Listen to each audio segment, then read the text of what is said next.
할렐루야. 살아계셔서 오늘도 우리와 함께 하신 하나님, 또한 우리의 참 소망 되시며 성취가 되신 하나님을 찬양합니다.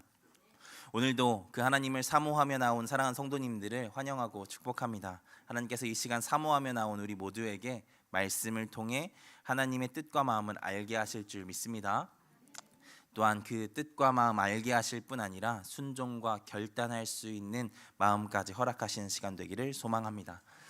저는 설교 중에 자주 사용하는 이 소망이라는 단어를 참 좋아합니다. 방금도 소망합니다 라고 이야기하면서 이야기를 마무리했었죠. 저는 우리의 삶에 있어서 소망이 정말 중요하다라고 생각을 합니다. 모든 사람이 사실 무언가를 소망하며 살아가죠. 저희 딸도 언니가 되기를 소망하며 살아가더라고요. 그 딸도 언젠가는 대학생이 되겠죠. 고등학생이 되겠죠. 고등학생이 되면 수능을 준비해야 될 것입니다. 얼마 전에 수능을 봤죠. 얼마 전에 수능을 본 학생들도 좋은 대학에 가기를 소망할 것입니다. 그리고 대학에 가고 나면 좋은 직장 얻기를 소망하겠죠. 또 좋은 직장을 얻은 사람들은 더 높은 직급이나 더 나은 조건에서 근무할 수 있기를 소망할 것입니다. 이렇게 대부분의 사람들은 평생 소망을 품고 살아갑니다. 그리고 그 소망은 우리의 삶의 동력이 되고 살아갈 이유가 되어주곤 하죠. 한 사람이 세상을 바꾸기 위해 여러 가지 활동을 하다가 부당한 권력에 의해서 27년간 옥살이를 하게 됩니다. 그때 그의 나이가 44세였다라고 합니다. 40대가 어떤 나이입니까? 보통 가정을 이룰 나이죠. 그에게는 사랑하는 아내와 두 딸이 있었습니다. 그리고 40대가 어떤 시기입니까? 자신의 일에서 어느 정도 완숙함을 이루어서 그 빛이 날 수 있는 시기입니다. 그런데 그때에 감옥에 갇히게 된 것이죠. 얼마나 허무했겠습니까? 저라면 너무 허무했을 것 같습니다. 그런데 그는 그렇게 허무해하고 좌절해만 있지 않았습니다. 끝까지 자신이 가지고 있던 그 소망을 포기하지 않았죠. 그리고 자신의 부당한 투옥 생활을 글과 편지로 또한 할 수 있는 모든 방법으로 세상에 알렸습니다. 그렇게 포기하지 않고 27년간 감옥 생활을 끝내죠. 그리고 결국에 감옥에서 나온 이후 그는 그 나라의 대통령이 되어 그 소망대로 세상을 바꿉니다. 바로 넬슨 만델라 대통령의 이야기이죠. 그는 그의 자서전 자유를 향한 머나먼 길에서 이렇게 이야기했습니다. 제가 읽어드리겠습니다. 나는 자유를 향한 머나먼 길을 걸어왔다. 나는 주춤거리지 않으려고 노력했다. 나는 도중에 발을 잘못 내딛기도 했다. 그러나 나는 커다란 언덕을 올라간 뒤에야 올라가야 할 언덕이 더 많다는 것을 발견하게 된다는 비밀을 알았다. 나는 여기서 잠시 쉬면서 내 주위를 둘러싸고 있는 멋진 경치를 보며 내가 온 길을 돌아볼 수 있다. 그러나 자유는 책임이 따르기 때문에 나는 오로지 잠시 쉴 수 있을 뿐이다. 나의 머나먼 여정은 아직 끝나지 않았기 때문이다. 그는 자유라는 소망을 가지고 그 인종차별의 세상, 아파르테이트의 세상에서 끝까지 싸웠고 갇혔지만 소망을 품고 포기하지 않았습니다. 그리고 결국 그 소망이 그 험악한 세월을 견디게 했고 또한 그 세상으로 갈 길을 열어주게 되죠. 이 자리에 있는 우리 모두에게도 소망이 있는 줄 믿습니다. 특별히 우리 믿는 사람에게는 너무나도 소중한 소망이 있죠. 그것은 바로 하나님의 나라입니다. 하나님께서 완성하실 그 세상이 우리에게 진짜 소망이지 않습니까? 돈 많이 벌고 성공하고 이런 것도 필요에 따라 간구할 수 있지만 우리에게 진짜 소망은 이 나라에서 잘 먹고 잘 사는 것이 아니잖아요.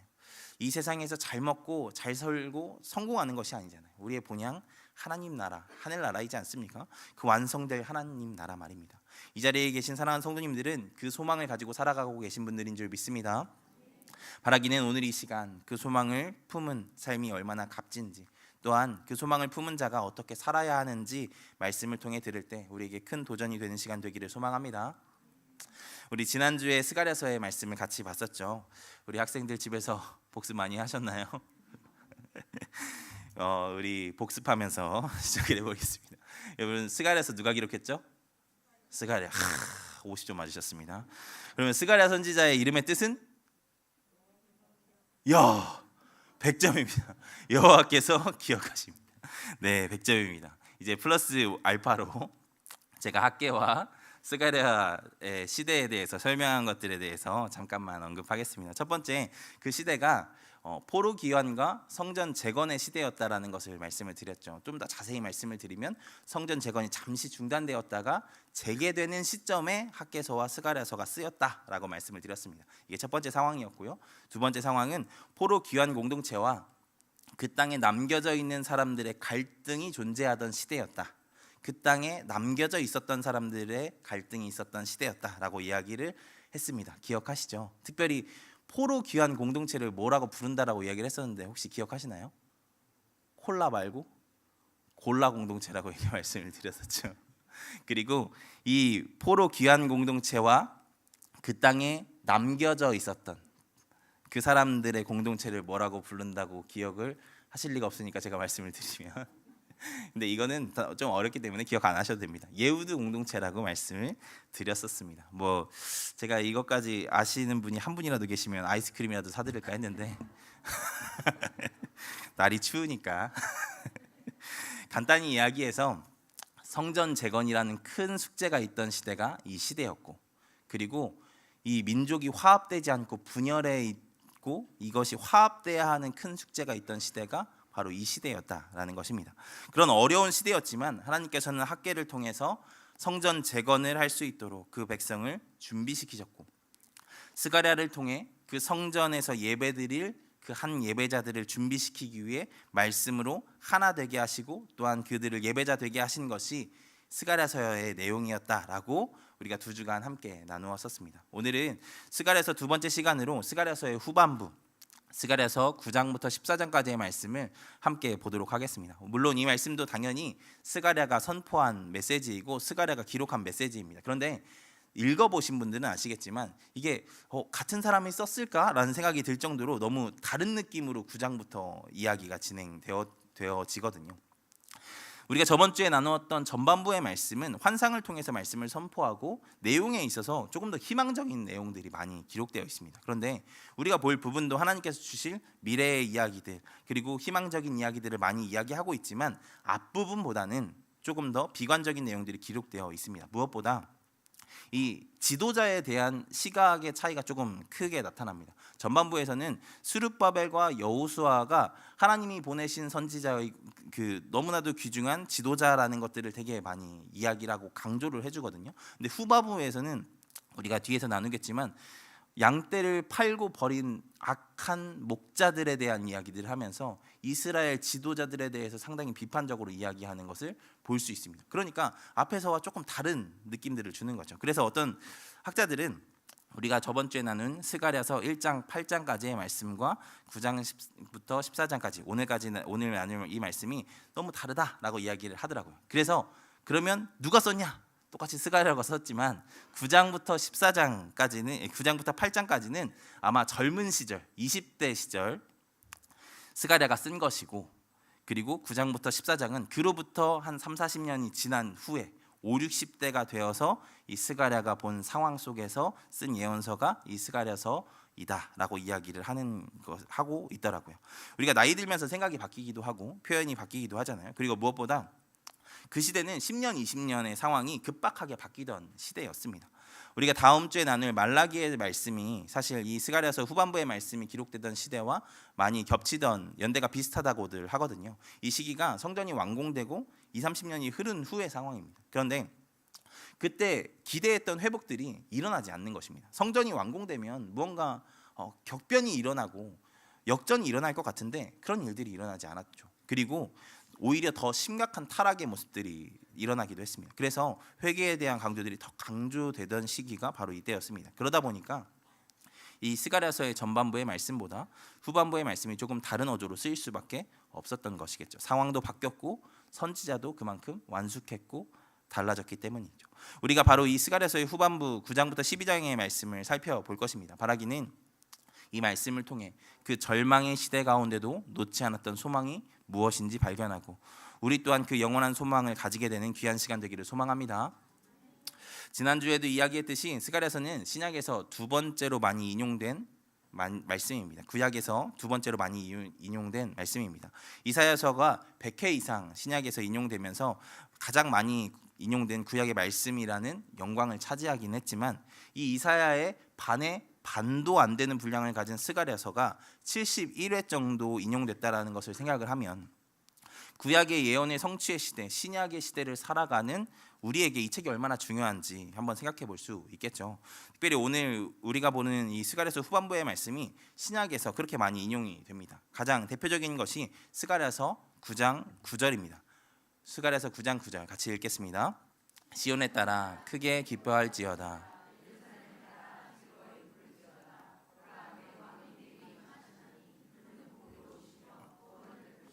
겸손하여서 나귀를 타시나니 나귀의 작은 것 곧 나귀 새끼니라.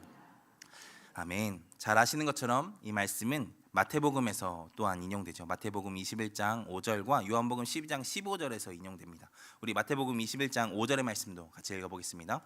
시온의 딸에게 이르기를 내 왕이 내게 임하나니 그는 겸손하여 나귀 곧 멍에 매는 짐승의 새끼를 탓도다 하라 하였느니라.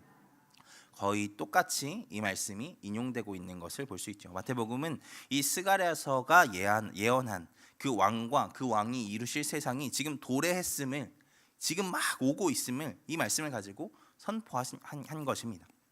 그래서 페이퍼에는 나귀 새끼를 타신 왕과 예루살렘 입성으로 이렇게 줄을 그으시면 되겠죠. 두 번째로 스가랴서에서 인용된 대표적인 말씀은 스가랴서 11장 12절부터 13절의 말씀입니다. 이 말씀도 같이 읽어보겠습니다. 스가랴서 11장 12절부터 13절. 네, 같이 읽겠습니다. 내가 그들에게 이르되 너희가 좋게 여기거든 내 품삯을 내게 그렇게 안거든 그만두라. 그들이 곧 은 30개를 달아서 내 품삯을 삼은지라. 여호와께서 내게 이르시되 그들이 나를 헤아린 그 삭을 소기장에게 던지라 하시기로 내가 곧 그 은 30개를 여호와의 전에서 토끼장에게 던지고. 이 말씀도 단번에 아시겠죠? 가룟 유다를 향한 예언의 말씀이고 이 말씀을 마태복음이 인용합니다. 마태복음 27장 9절부터 10절입니다. 마태복음 27장 9절부터 10절 읽겠습니다. 일러스되 그들이 그 가격이 곧 이스라엘 자손 중에서 가격 매긴 자의 가격 곧 은 30을 가지고 토기장이의 밭 값을 주었으니 이는 주께서 내게 명하신 바와 같으니라 하였더라. 여기에서 마태복음이 스가랴의 말씀을 그대로 인용하고 있는 것을 볼 수 있습니다. 마태복음은 스가랴서의 이 말씀을 들어서 스가랴서가 말했던 불의한 시대가 지금 열렸음을 이야기하고 있는 것입니다.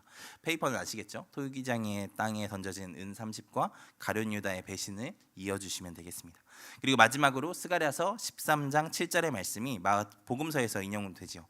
이 말씀도 같이 찾아보겠습니다. 자, 읽겠습니다. 만군의 여호와가 말하노라 내 목자 내 짝된 자를 치라. 목자를 치면 양이 흩어지려니와 작은 자들을 위해서는 내가 드리우리라.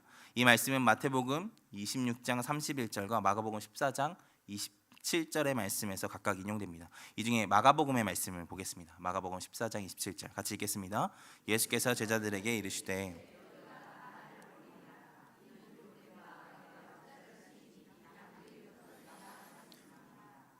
아멘. 마가복음은 스가랴서에서 하나님이 하나님의 나라를 완성하시기 직전 깜깜한 상황이 임할 것에 대해서 말씀하신 것을 들어서 예수님의 십자가 사건이 바로 그때 그 사건이며 그 사건 이후로 하나님이 말씀하신 그 세상, 그 나라가, 그 하나님의 나라가 임할 것을 말씀을 통해서 선포하고 있는 것입니다. 신약의 기자들은 예수님의 사역을 보면서 그 하나님 나라의 일들이 지금 이루어지고 있는 것을 이렇게 스가랴서를 인용하며 선포하고 있는 것입니다. 저는 이 말씀을 묵상하면서 누가복음에서 예수님께서 제자들을 꾸짖으신 말씀이 생각이 났습니다. 누가복음 12장 56절입니다. 같이 읽겠습니다. 외식하는 자여 너희가 천지의 기상은 분간할 줄 알면서 어찌 이 시대는 분간하지 못하느냐. 예수님께서 살아계셔서 제자들과 함께 하실 때 제자들이 시대를 분별하지 못함, 그 하나님의 말씀하신 세상이 지금 임하고 있음을 전혀 이해하지 못함을 안타까워하면서 이렇게 말씀하신 것이죠. 하지만 이제 그 예수님이 승천하신 이후 복음서의 저자들, 그 제자들은 깨달은 것입니다. 그 하나님이 말씀하신 세상, 하나님이 완성하시겠다는 그 세상이 지금 예수님을 통해서 자신들에게 임하고 있다는 것을 그들이 깨달은 것이죠. 그리고 누가복음의 기자는 제자들에게 제자들이 들었던 그 예수님의 안타까운 음성을 들어서 이 복음서를 읽는 우리에게 이렇게 얘기를 하고 있는 것입니다. 시대를 분별해야 한다고 말이죠. 그러면 시대를 어떻게 분별합니까? 그것은 말씀을 읽고 묵상함으로 가능한 줄 믿습니다. 신문 많이 보고 책 많이 읽는다고, 유튜브 많이 본다고 세상을 읽을 수 있는 눈을 갖게 되는 것이 아닙니다. 말씀을 읽을 때 세상을 분별할 수 있는 눈도 가질 수 있게 되는 것을 믿으시기 바랍니다. 여러분, 복음서 저자들이 결국 무엇을 통해서 시대를 분간하는 것입니까? 스가랴를 통해 선포하신 하나님의 말씀, 이사야를 통해 선포하신 하나님의 말씀으로 예수님이 말씀하신 그 하나님의 나라를 이해하게 된 것이지 않습니까? 그리고 예수님도 그 말씀을 들어서 자신의 사역을 설명하시죠. 우리 안에 무엇보다 말씀이 바로 새겨져야 함을 믿습니다. 어제 다니엘 기도회 한창수 목사님의 설교를 듣고 정말 많이 회개했습니다. 공부 많이 한다고, 세상을 많이 공부한다고 하나님의 마음을 아는 게 아니겠더라고요. 그 한 말씀에 목숨을 걸고 외우시는 그 하나님을 향한 그 말씀을 향한 진심이 하나님의 마음을 알게 하고 하나님의 뜻을 알게 하는 것이겠더라고요. 사랑하는 여러분, 우리도 말씀의 사람들 되시기를 소망합니다. 말씀으로 세상을 바라보고 말씀으로 세상을 해석하고 말씀으로 세상을 향한 하나님의 마음과 뜻을 깨달아 알게 되는 우리가 되기를 주님의 이름으로 축원드립니다. 그러면 조금 더 구체적으로 스가랴서 후반부는 이 본문이 말하는 것은 무엇인지 조금 더 자세히 살펴보겠습니다. 이 본문도 크게 세 부분으로 나눌 수 있습니다. 먼저는 9장부터 11장 3절까지의 말씀, 그리고 11장 4절부터 11장 17절까지의 말씀, 또한 12장부터 14장까지의 말씀으로 나눌 수 있죠. 그 중에서 먼저 가운데 있는 말씀, 두 번째 단락인 11장 4절부터 17절까지의 말씀을 먼저 보겠습니다. 이 말씀을 보면 이상한 말씀이 기록되어 있는 것을 볼 수 있습니다. 하나님께서 스가랴에게 이렇게 말씀하시죠. 11장 4절 말씀입니다. 11장 4절 말씀, 없으면 제가 읽어드리겠습니다. 여호와 나의 하나님이 이르시되 너는 잡혀 죽을 양떼를 먹이라. 잡혀 죽을 양떼를 먹이라고 말씀하십니다. 하나님께서 스가랴에게 잡혀 죽을 양을 먹이라고 말씀하십니다. 잡혀 죽을 양은 누구를 이야기하는 것일까요? 바로 그 예후드 공동체, 포로 귀환 공동체와 그 남겨진 자들의 공동체, 그 함께 있던 그 공동체를 이야기하는 것입니다. 왜 하나님은 이들을 잡혀 죽을 양이라고 이야기를 합니까? 그것은 바로 다음 절에서 그 이유를 찾을 수 있습니다. 11장 5절 말씀입니다. 이 말씀을 같이 읽겠습니다. 사들인 자들은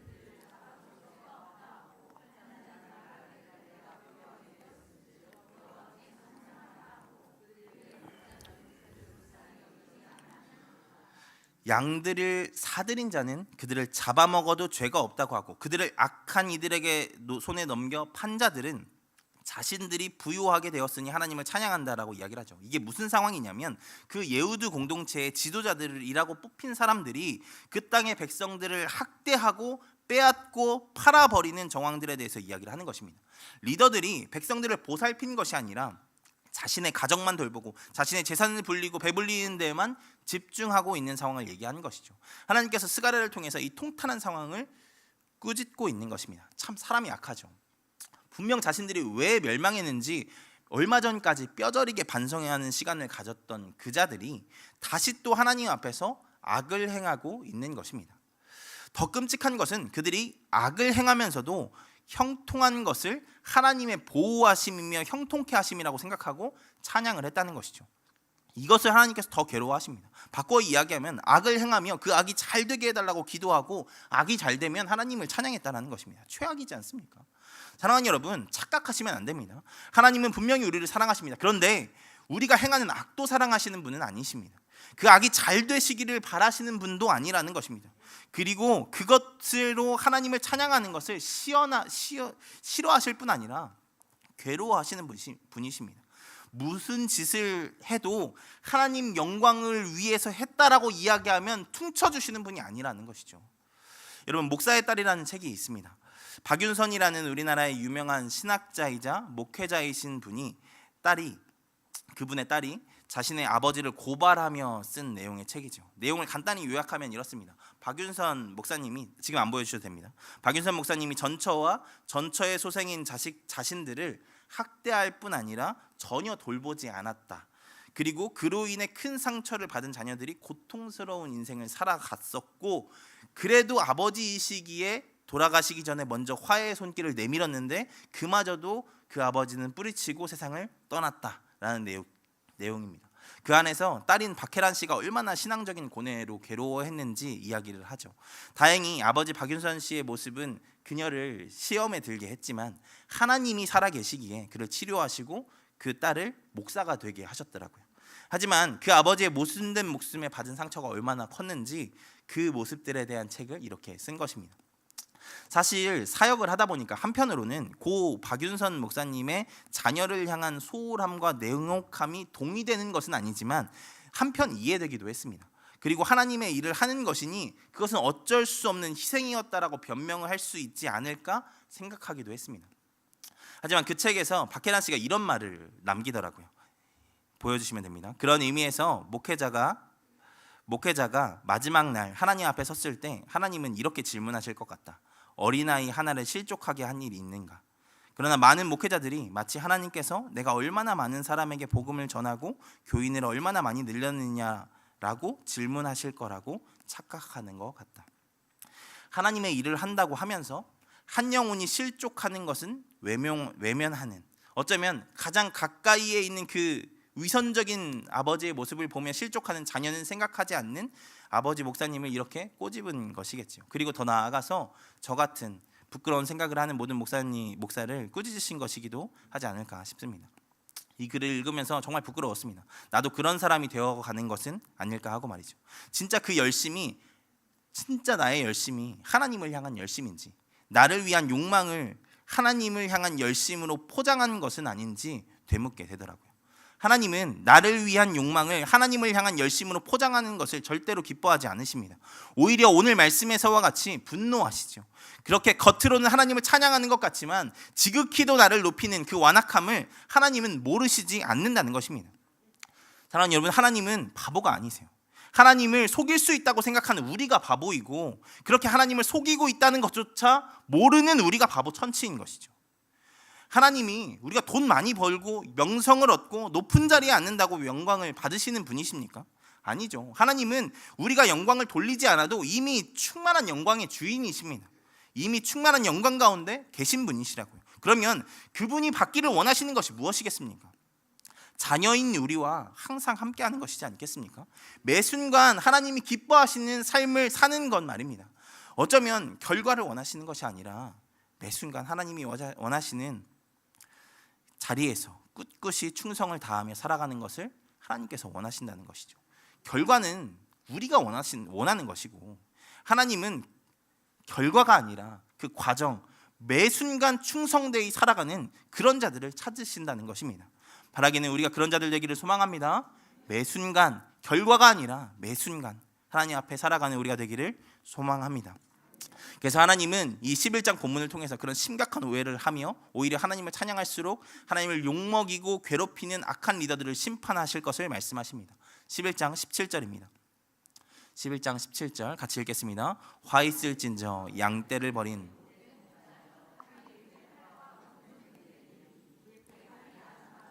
그의 오른쪽 눈이 아주 멀어 버릴 것이니라 하시니라.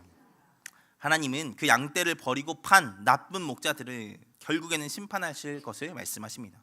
사랑하는 여러분, 다시 이야기하지만 이것은 지금 우리를 향한 말씀이기도 합니다. 하나님께서 우리를 왕같은 제사장으로 부르시지 않으셨습니까? 우리는 그 하나님의 영광을 위한 부름을 받은 자들인 줄 믿습니다. 그런데 그것은 우리가 어떤 성과를 내서 하는 것이 아닙니다. 지금 있는 그 자리에서 누가 보든 보지 않든 하나님 앞에 살아가는 것입니다. 그 자리에서 하나님이 가장 기뻐하실 선택을 하며 살아가는 것입니다. 바라기는 그 땅의 타락한 목자들과 같이 내 욕망을 참 소망이라고 착각하지 말고, 내 욕심을 하나님의 영광이라고 기만하지 말고 진짜 하나님이 기뻐하시는 매 순간을 살아가는 우리가 되기를 소망합니다. 그렇게 하나님이 기뻐하시는 그 한 사람 되기를 축원합니다.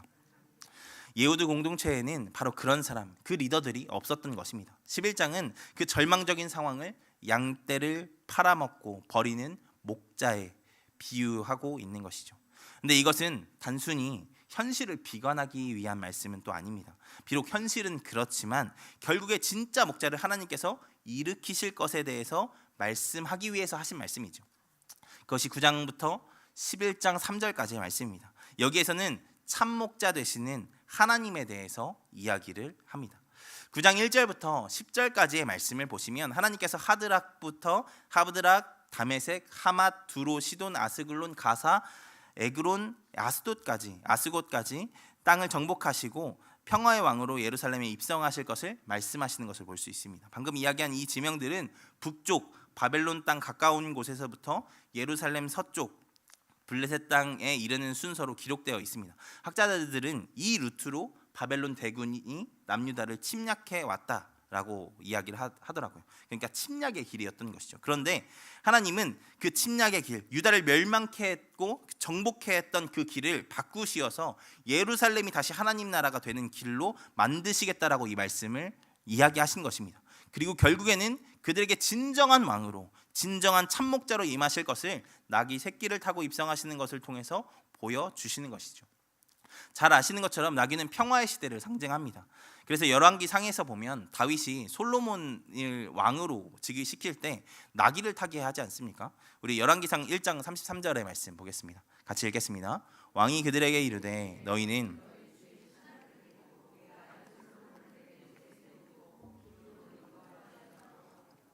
여기에서 노새를 태우라고 이야기를 하지 않습니까? 군마를 타고 가라고 하지 않죠. 왜 그렇습니까?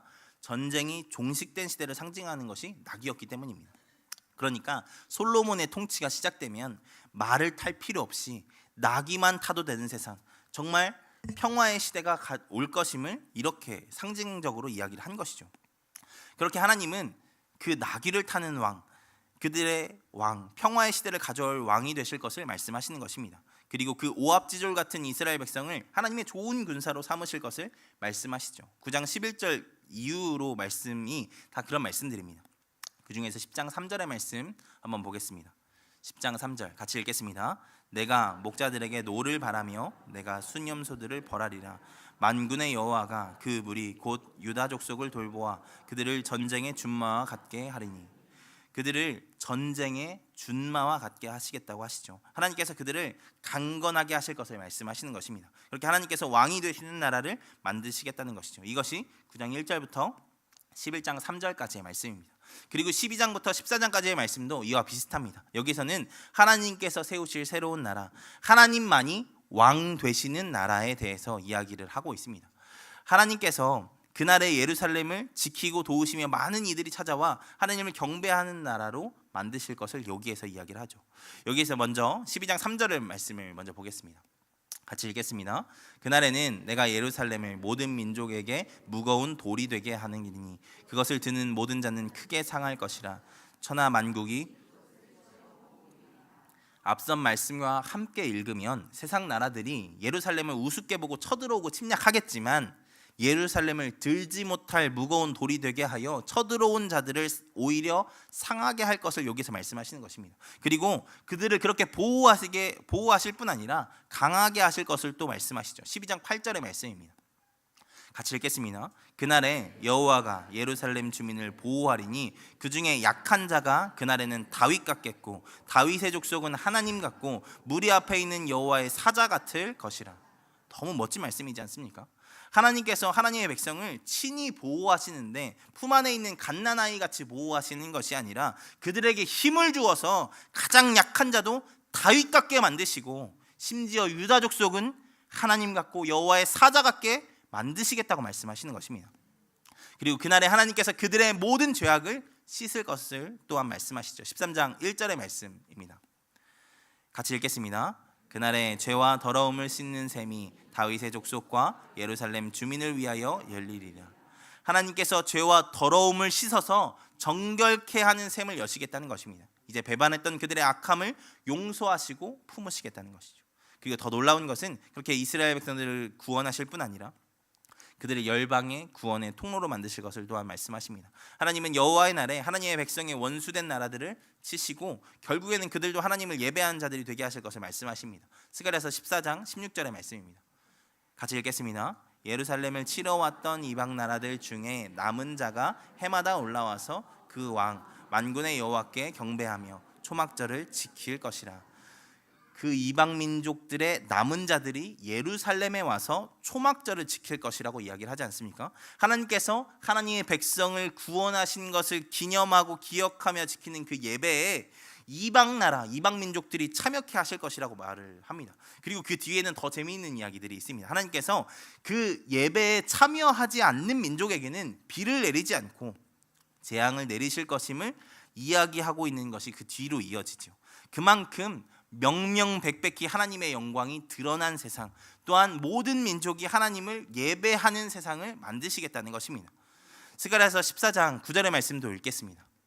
같이 읽겠습니다. 여호와께서 천하에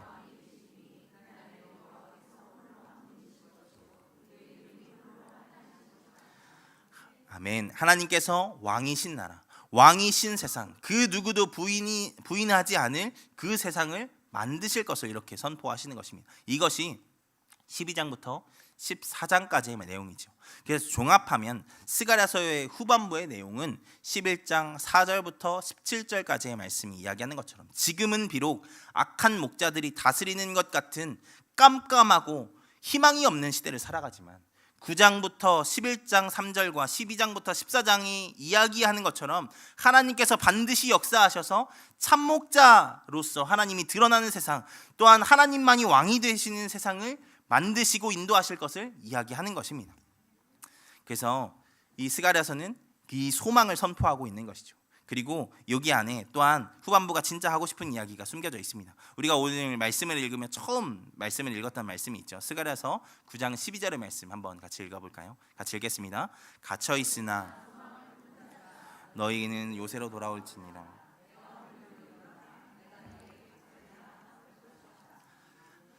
사실 우리가 자세히 나누진 않았지만 포로로 끌려갔지만 돌아오지 않았던 자들이 사실 그때 있었습니다. 그들의 흔적은 에스더서에서 찾아볼 수 있죠. 에스더서를 보면 그 페르시아에서의 삶을 이어가는 유대인들이 계속해서 있었다라는 것들을 우리가 짐작할 수 있지 않습니까? 스가랴는 그들에게 돌아올 것을 촉구하고 있는 것입니다. 좌절스러운 세상, 바뀌지 않을 것만 같은 세상 속에서 예루살렘으로 돌아오기를 주저하는 자들, 아직 페르시아에서 포로 생활을 이어가는 자들에게 그 소망의 세상이 반드시 이루어질 것이고 지금 하나님께서 성취하고 계시니 돌아오라고 선포하고 있는 것입니다.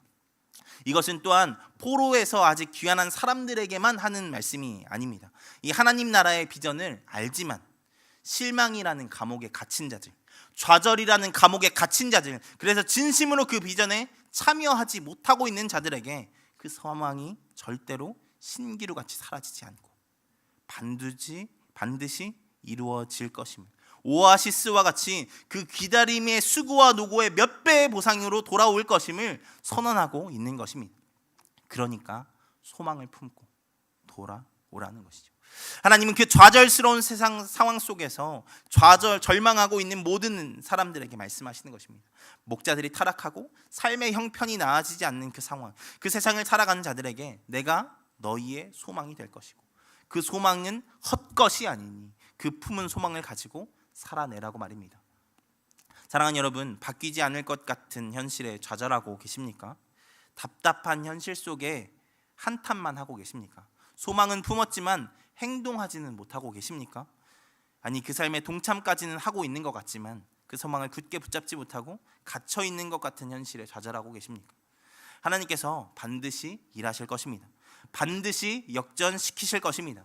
우리의 소망은 사막의 신기루가 아닙니다. 사막에 비가 내리고 꽃이 피어 여호와의 동산 같게 만드실 하나님이신 줄 믿습니다. 바라기는 우리가 그 하나님을 신뢰하고 하나님의 역사에 동참하는 자들 되기를 소망합니다. 하나님 반드시 일하실 것입니다. 부인할 수 없이 역사하실 것입니다. 만왕의 왕으로 온 세상에 드러나실 것입니다. 그러니까 항상 모든 순간 하나님 앞에 살아감을 잊지 말고 그 소망을 가지고 끝까지 믿음을 가지고 살아가는 우리가 되기를 소망합니다. 그렇게 답답한 광야와 같은 세상을 살아갈지라도 참 소망이신 하나님 바라보며 끝까지 믿음의 걸음을 걸어가는 우리가 되기를 주님의 이름으로 축원드립니다. 우리 말씀을 생각하시면서 같이 기도하겠습니다.